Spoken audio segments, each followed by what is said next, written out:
Hi guys, मेरा नाम है साहिल खन्ना और आज की वीडियो शुरू करते हैं। सबसे पहली न्यूज है अमेजॉन से। तो अमेजॉन के कंज्यूमर सीईओ ने रिजाइन कर दिया है 20 इयर्स के बाद में। इन्होंने अपना एमबीए प्रोग्राम खत्म करने के बाद सीधा डायरेक्टली ज्वाइन किया था अमेजॉन को और इतने टाइम से काम कर रहे थे। अब इन्होंने कहा है कि अब कुछ नई जर्नी शुरू करेंगे, शायद कुछ नया प्रोडक्ट बनाएंगे। ऐसा ही हमने देखा है पिछले कुछ टाइम के अंदर कि बहुत सारी कंपनी के अंदर जो फाउंडिंग मेंबर्स होते हैं, मतलब मैं फाउंडिंग तो नहीं कहूंगा, जो स्टार्टिंग के अंदर जुड़ते हैं वो बहुत टाइम तक काम करते हैं, टॉप पोजीशन में पहुंचते हैं, उसके बाद में वो कुछ अपने खुद के प्रोडक्ट बनाना शुरू कर देते हैं। अगली खबर जो बिडेन की है और एलॉन मस्क से उनका पंगा चल रहा है और ये एक इंपॉर्टेंट न्यूज है समझने वाली। एलॉन मस्क ने कुछ टाइम पहले बोला था कि मुझे इकोनॉमी में डर लग रहा है, मुझे सब कुछ सही नहीं लग रहा है। इसके ऊपर जो बिडेन से पूछा गया कि आपका कहना है, जो बिडेन ने कहा कि आपको चांद पे जाना है, आप चांद पे जाओ। बेसिकली वो सार्कास्टिक बोल रहा है, तुमको चांद पे जाना तुम वहां जाओ, तुम यहाँ पे ध्यान मत दो। साथ में उन्होंने कुछ टाइम पहले ये भी बोला था, जब एलॉन मस्क ने बोला था कि वो 10% अपनी वर्कफोर्स कम कर रहे हैं, उन्होंने बोला था यहाँ हम देख रहे हैं फूड एकदम नेक्स्ट लेवल पे एक्सपेंशन कर रहा है और यहाँ पे ये रुका पड़ा है। तो देखने वाली बात है क्या होता है क्या नहीं होता इकोनॉमी का हाल, क्योंकि यूएस की इकोनॉमी कहीं ना कहीं इंडियन इकोनॉमी से लिंक्ड है। तो डर यही है कि ये ना हो वहां पे असली में इकोनॉमी में कुछ सीन आए और यहां पे भी इंपैक्ट आए, जो कि मुझे लगता है कि आ सकता है। अगली खबर ट्विटर डील की है। तो ट्विटर की तरफ से निकल के आया है कि जो रेगुलेटरी फाइलिंग का जो वेटिंग पीरियड था वो ओवर हो चुका है। अब जल्दी से ये क्लोज हो जाएगी डील, बस कुछ ऑफिशियल्स के साइन होने हैं। $44 बिलियन की डील थी। अब मेरे को ये नहीं पता कि $44 बिलियन के ऊपर होगी या फिर नहीं होगी, क्योंकि एलॉन मस्क ने बीच में डंडा डाल ही दिया था कि भाई मैं इस रेट पे नहीं लूंगा, ये नहीं होगा, वो नहीं होगा। अगली खबर नारायण मूर्ति जी की है। उन्होंने बोला कि आज के टाइम पे आईपीओ एक फाइनेंसिंग का तरीका बन गया है एंटरप्रेन्योर्स के लिए। मतलब अगर आपको पैसों की जरूरत है तो आपके पास में ऑल्टरनेटिव्स क्या क्या है। आप दोस्तों यारों से ले सकते हो, फैमिली मेंबर से ले सकते हो, आप इन्वेस्टर से ले सकते हो, वीसी फंड से ले सकते हो, मतलब एंजल इन्वेस्टर से ले सकते हो, वीसी फंड से ले सकते हो, बैंक से लोन ले सकते हो। ये सब तो था ही ऑप्शन। उसके बाद अब आईपीओ निकलने लग गए और आईपीओ निकाल के भी लोग पैसा रेस कर रहे हैं। तो उन्होंने बोला कि पैसा रेस आईपीओ निकाल के करने के ऊपर नहीं करना चाहिए, क्योंकि ये बहुत ही बड़ी रिस्पॉन्सिबिलिटी है, बहुत सारी आम जनता का इसमें पैसा लगता है।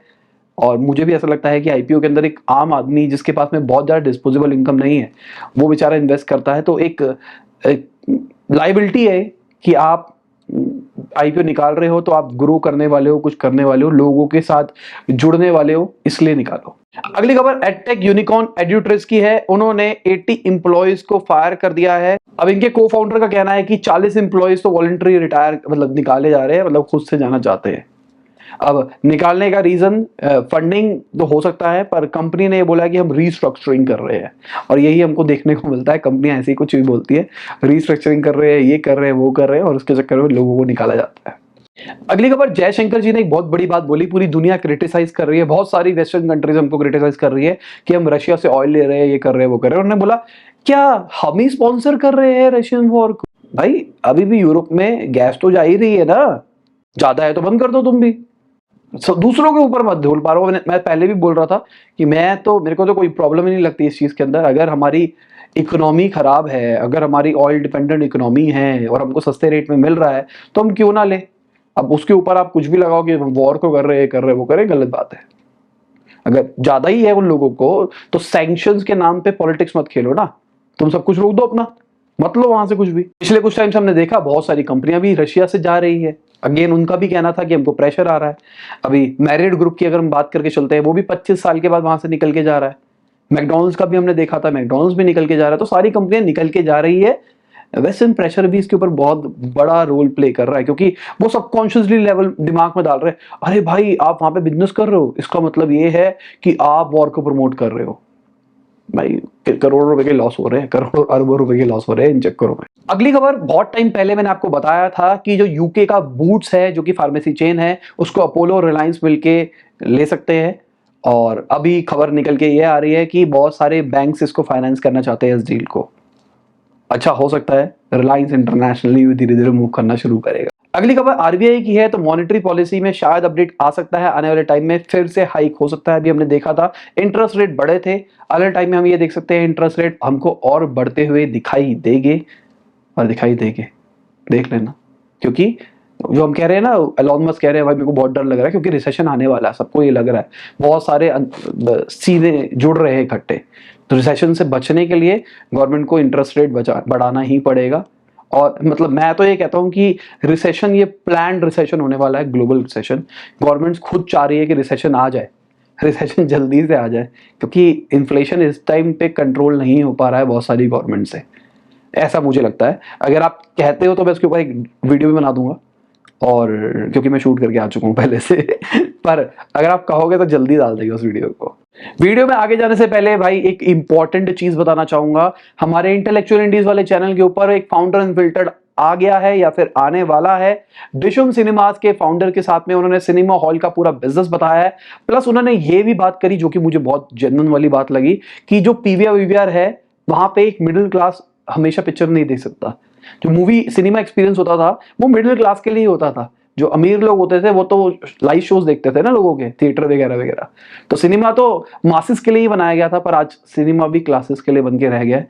एक अच्छे सिनेमा हॉल के अंदर अगर आपको जाना है तो आपका 700-800 रुपए का तो खर्चा लगता ही है, क्योंकि आप मूवी देखोगे साथ में पॉपकॉर्न वॉपकॉर्न लोगे तो इतना खर्चा आता है, जो कि गलत है एक मिडिल क्लास के लिए। अगर आप अपनी फैमिली के साथ में जा रहे हो तो 2-2.5-3 हज़ार रुपए का खर्चा आ रहा है। अगर आप महीने में 4 बार एक्सपेक्ट कर रहे हो तो 12,000 रुपए खत्म हो गए। तो एक नॉर्मल बंदा नहीं जा सकता। तो उस वीडियो को जरूर देखना, आई बटन में मैंने दे दिया है, पिन कमेंट में मैं डाल दूंगा, जाके जरूर देख। अगली खबर पीयूष गोयल जी की है। तो उन्होंने सर्विस चार्ज के ऊपर बोला कि रेस्टोरेंट को जितना प्राइस बढ़ाना है अपने प्रोडक्ट के ऊपर वो बढ़ा सकता है, गवर्नमेंट उस पर कोई रेगुलेशन नहीं लाती है, पर सर्विस चार्ज कंज्यूमर की मर्जी है, वो देना चाहता है नहीं देना चाहता। सर्विस चार्ज लॉजिकली अगर आप कोई रेस्टोरेंट में खाने के लिए जा रहे हो, सर्विस चार्ज लग रहा है उस पर, तो मतलब आप सर्विस के ऊपर चार्ज दे रहे हो। अगर आपको उनकी सर्विस अच्छी लगी है तो जो टिप देते थे वो है। तो अगर सर्विस चार्ज लग रहा है और आपको मजा आया है तो टिप देने की जरूरत नहीं है, वो सर्विस चार्ज का जो पैसा मिलता है वो इकट्ठा होकर सारी टीम में बढ़ता ही है। और अगर आपको नहीं सर्विस में मजा आया तो आप सर्विस चार्ज का मना भी कर सकते हो, और अगर नहीं मानता रेस्टोरेंट तो आप कंप्लेन भी कर सकते हो। पर कहाँ कर सकते हो ये नहीं पता है, बस पता है मुझे कंप्लेन कर सकते हो। मेरे साथ भी पर्सनली बहुत बार ऐसा हुआ है कि रेस्टोरेंट वाले को मैं कहता हूँ भाई तेरी सर्विस अच्छी नहीं थी, मैं नहीं दे रहा सर्विस चार्ज वगैरह, सर नहीं अब तो बिल बन गया। मैं कहा कैंसिल करके दोबारा बना दे, कह रहा सर नहीं होता। अगली खबर यूएस बेस्ड एक ईमेल सर्विस प्रोवाइडर है सुपर ह्यूमन, उन्होंने भी अपनी वर्कफोर्स को कम किया है, 22% लोगों को निकाला गया है। जो इनके सीईओ है उन्होंने ट्विटर के ऊपर बोला कि हमने 23 लोगों को निकाला है और अच्छा जनरस पैकेज दिया है ताकि वो सरवाइव कर सके। अगली खबर विंजो की है। तो उन्होंने एमपीएल के ऊपर केस किया है। उनकी एक गेम थी वॉर, वर्ल्ड वॉर, कि भाई तुमने हमारा पूरा पूरा फॉर्मेट कॉपी मारा है। ठीक है जो भी है, मेरे हिसाब से पीआर स्टंट भी हो सकता है और कुछ भी नहीं हो सकता। मतलब मेरे को नहीं लगता इसके अंदर कोई आईपी होता है गेमिंग वेमिंग के अंदर। आइडिया तो आइडिया ही रहेगा ना। हमने देखा कॉल ऑफ ड्यूटी, एक बार को पबजी, और भी बहुत सारी गेम्स आती है, वो सारी एक ही टाइप की होती है, आइडिया एक जैसा ही होता है। अगली खबर बिग बास्केट की है। उनको 350 करोड़ मिले उनकी holding company supermarket grocery supply से। अगली खबर टाटा ग्रुप खतरे में आ सकता है क्योंकि सिंगापुर एयरलाइन शायद एंटी ट्रस्ट बॉडी की तरफ जा सकती है। अभी ये सीन क्यों बन रहा है, क्योंकि टाटा ग्रुप ने एयर इंडिया बाय किया और टाटा ग्रुप विस्तारा के अंदर भी मेजॉरिटी स्टेक ओन करता है, और ये एक जॉइंट वेंचर है सिंगापुर एयरलाइंस के साथ में। तो जो दिल्ली सिंगापुर, मुंबई सिंगापुर और कार्गो वाले जो रूट होने वाले हैं उन सब के अंदर इनको भी नुकसान हो सकता है। सिंगापुर एयरलाइंस डायरेक्ट कॉम्पिटिटर रहने वाला है इनका, एयर इंडिया का भी कॉम्पिटिटर है। तो ये कह रहे हैं कि भाई तुमने एक ही कंपनी करने के बाद एक और कॉम्पिटिटर क्यों खड़ा किया। तो देखते हैं क्या होता है इस मुद्दे के ऊपर पूरा पूरा। ये अमेजोन वाला सीन नहीं खींचेगा, मुझे लगता है इतना लंबा नहीं खींचना चाहिए। अगली खबर फोर्ड इंडिया के वर्कर्स है, वो अभी भी प्रोटेस्ट कर रहे हैं। कुछ टाइम पहले फोर्ड इंडिया ने इंडिया से कहा था कि भाई हम काम नहीं कर रहे हैं। 2600 वर्कर्स को सीधा छोड़ दिया गया। अभी मैनेजमेंट कह रही है कि 85 डेज का हम आपको पे देने वाले हैं, जितने भी साल आपने काम किए हैं उसके हिसाब से। साथ में आपको 42,500 रुपीज मिलेंगे जितने भी साल आपने काम किया है, अगर हम उससे मल्टीप्लाई करते हैं तो। इससे पहले 75 डेज की सैलरी मिल रही थी, 20,000 अलग से मिल रहे थे, पहले ये था, अभी बातचीत करके बढ़ाया गया है। तो मुझे एक बात समझने वाली हो रही है यहाँ पे कि अगर किसी ने 10 साल काम किया फोर्ड इंडिया के अंदर, तो ये अगर हम 42,500 ही मान के चलते हैं तो 4,42,000 रुपए के आसपास वहां से मिल गया। साथ में आपको अपने 85 डेज की सैलरी मिलने वाली है। तो 85 डेज मतलब अगर आप 10 लाख रुपए की सैलरी ले रहे हो तो 85 डेज की सैलरी वो भी ऐड हो जाएगी। हर साल 10 साल ऐड करने के बाद वो भी अमाउंट बढ़ जाएगा। तो ठीक ठाक कंपनसेशन मिल रहा है मेरे हिसाब से, इंडिया के पॉइंट ऑफ व्यू से। अगर यूएस से कंपेयर करें तो बात अलग है, पर इंडिया के पॉइंट ऑफ व्यू से मुझे तो ठीक लग रहा है। बाकी जो लोग काम करते हैं प्लीज नीचे कमेंट में बताना अगर कोई जान पहचान वाला है, क्या सीन चल रहा है इसके ऊपर।